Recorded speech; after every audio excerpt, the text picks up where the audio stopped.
Welcome to RSA Conference 2025. We're here recording live from the Cyber Risk TV studio in Broadcast Alley at Moscone West.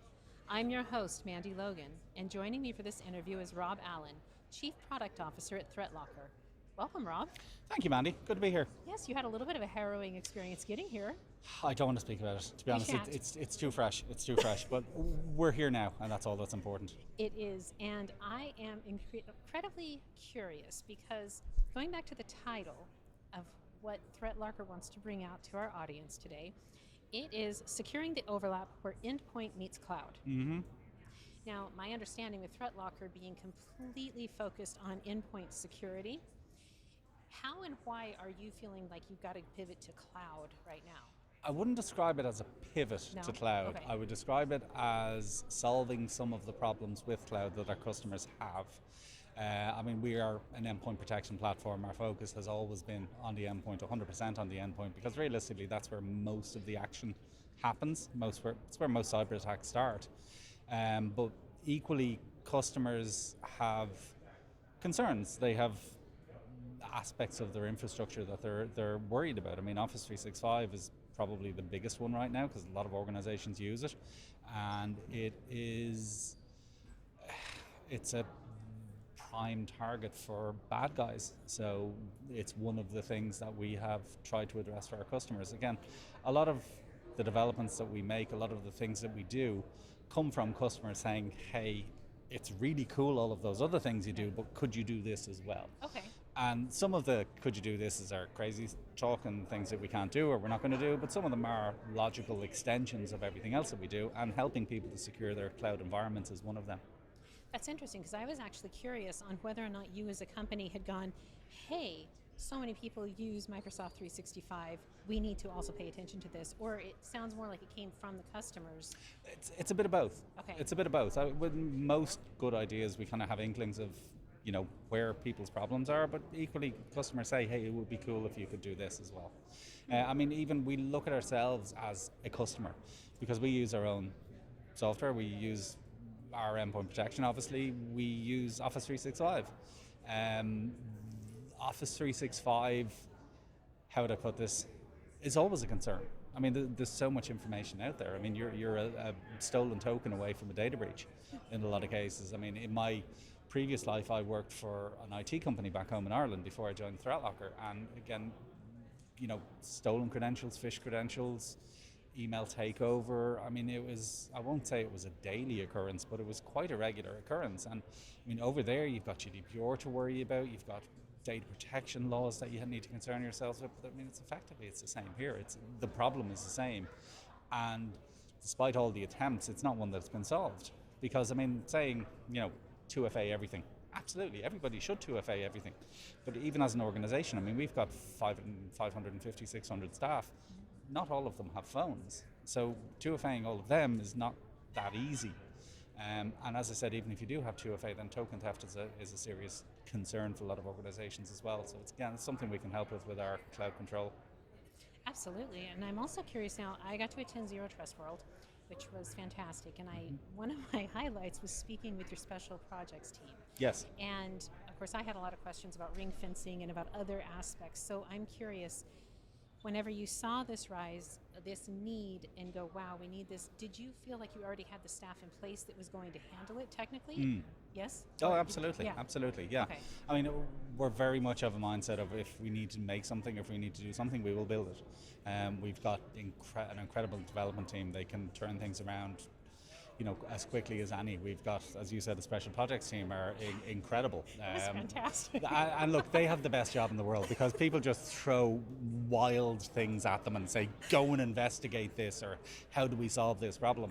I mean, a lot of this actually started with, we were looking at doing storage control policies, which is an existing part of the platform around protecting access to tokens. Okay. So one of the jobs that we gave to the special ops team was to go and make token theft happen. Okay. So, write some Python scripts, do whatever you need to do to demonstrate how easy it is to steal tokens. So off they did, came back a few hours later going, yeah, we've replicated this now, here's my Git, I'm going to steal this token, and here's my Git in another machine without having to log in. And we're like, oh, okay. So yeah, they've got a really cool job, but they're really cool guys as well. Oh, they were fantastic, and they they humored all of my questions because I came with some of the white papers I had really dug into, Yes. and I am happy to see really like ThreatLocker's posturing for being able to respond to this and really take on the Microsoft 365 tenant protection. It's and absolutely, but it's not just the plan for us ultimately is not just to be able to help people protect Microsoft 365. It's anything that you can do conditional access or limit by IP address. Okay. So we're looking at doing Git, for example.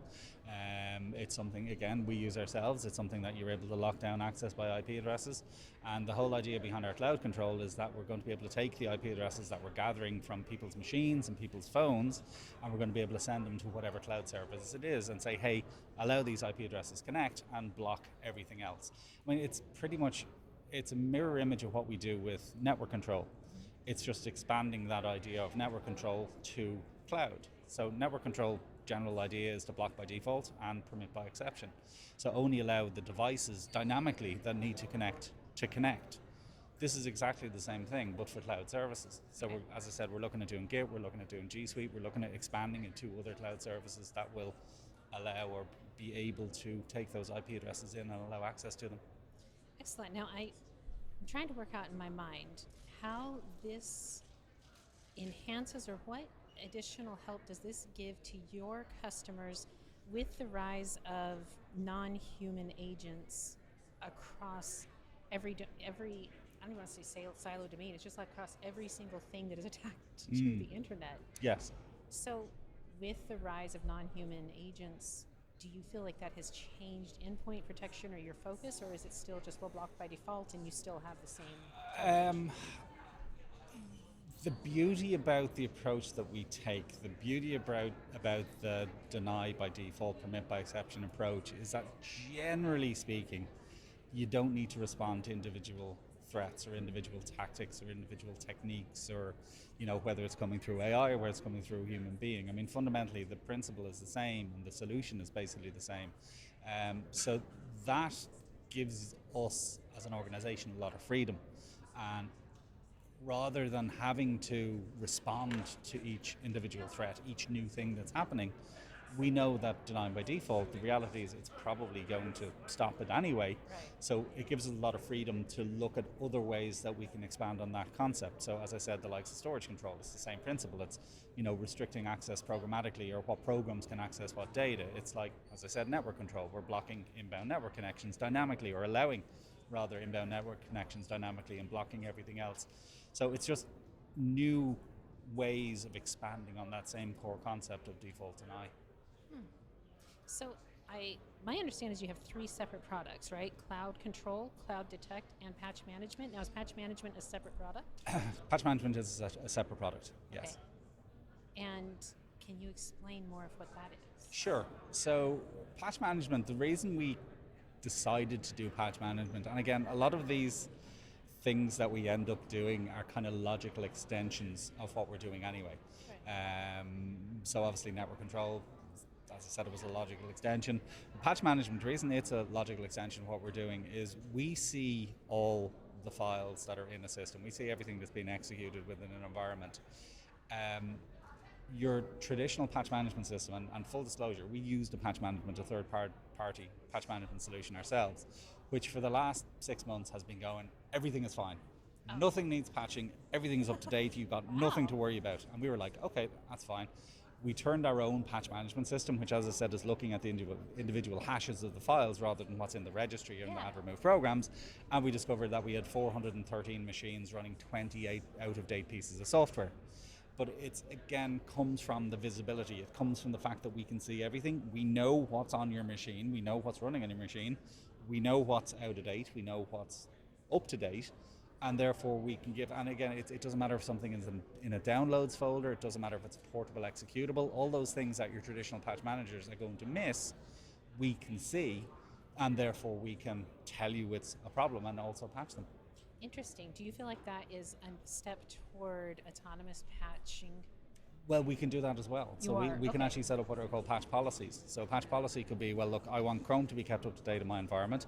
I don't want it to be on the absolute latest version immediately. I'm going to give it a 3-day window after I see. it's been a new version has been released, and then 3 days comes, Chrome gets patched on my machines. So yeah, it is possible to do it autonomously as well. It's not that you have to manually go in and click, patch on every machine or every piece of software. Now, my understanding is that ThreatLocker does not use AI. That is true. Okay. We very limited. We have tried it in very limited scenarios with mixed results. Okay. So, for Can you example, give an yeah, please? I'll give an absolutely. I'll example. give you an example. So, we at Zero Trust World, the other product that we released was web control. So, effectively web filtering, Okay. done through the ThreatLocker agent, managed through the ThreatLocker portal. Um, Obviously, with web control, one of the big challenges is categorization. So knowing what a particular website is. So securityweekly.com, what is that? So we have partially we've got human beings who are actually checking things out. So when our cyber heroes basically get a request for an exception to be made, they will check it out as a human and say, well, this is a security weekly website. We have investigated or started trying sending some stuff to LLMs to try and get the same information or try and see what an LLM will say. And as I said, the results have been somewhat varied. It's sometimes right, but often wrong. And wrong with confidence is a really interesting part of it. It's not just I'm not sure about this. Maybe it's this. Maybe it's not. It's not. No, it's definitely this. It's not that. So we have, as I said, tried implementing it. Not in terms of the core of what we do. Not in terms of what we allow and what we don't allow. That's still 100% AI-less. But we are dipping our toes into the water, shall we say, in some areas with mixed success. But that's beautiful. I mean, knowing that you're trying it and getting the mixed success and not just forging ahead when it doesn't actually Oh no, make absolutely, sense. absolutely. And not calling out that, you know, the, the hyperbole of just everything being AI driven when you're saying there aren't the actual results for it. To me, that's comforting. It is. It's one of my pet peeves, shall we say, with the cybersecurity industry as a whole. It's not just my pet peeve with the cybersecurity industry, and I have to confess, I fell for it as well. So I have a completely off the subject, but I have a pool robot Okay. at home which cleans my pool, and it's an AI pool robot, believe it or not. Now, the AI pool robot is the stupidest thing I have ever come across in my entire life. It basically does, and I don't know if wheelies is a thing in America. Is wheelies a thing? Absolutely. So it basically I do it in my wheelchair. it basically goes along the bottom of the pool and then does a wheelie Okay. for no reason.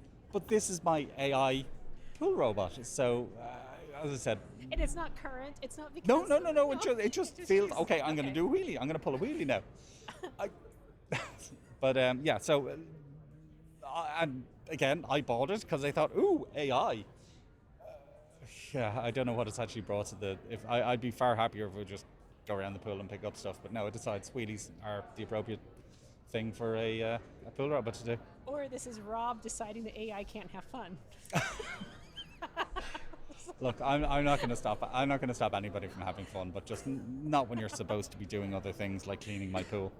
Understood. Incidentally, my pool robot's on now on this way back to the pool robot company to send me another pool robot, which is again will have AI. Maybe it's not just won't be as stupid AI this time. Hopefully. Let's hope. Maybe it'll make like nice poetry or something else to help you out. Now, back to this though. Sorry, What? that was my fault. No, I don't think there's a fault in that at all. But I do want to make sure our audience understands like the integration for using cloud control. What does that look like, and how quickly does it help the security teams that enable it? So cloud control specifically is really, really easy. I mean, effectively, we are gathering IP addresses from any device that's running ThreatLocker. So any Windows machine, any Mac, every Linux machine. Basically, they're all reporting their external IP addresses back to ThreatLocker. We've also developed apps for iOS and Android, which effectively do the same thing. So it's basically just saying, look, this is Rob's IP address now, this is Rob's IP address when he leaves home, this is Rob's IP address when he's on a plane, this is Rob's IP address when he lands in San Francisco. And they're basically then pushed up to a named location in Office 365, which has been configured to allow those named locations to connect. So it's really, really simple. It's not a heavy lift in any way, shape, or form. It's really simple to set up, really simple to configure. It's just a matter of gathering IP addresses and adding them to named locations. Fantastic. Rob, thank you so very much for being with us. To find out more about ThreatLocker, please visit securityweekly.com/ThreatLocker RSAC. For all RSAC 2025 coverage by Cyber Risk Alliance, please visit securityweekly.com/RSAC. Thanks again, Rob, for the conversation. Thank you. And to our audience, please stick around. We'll be back after the break with more interviews live from the RSAC Conference 2025. Thank you, Rob.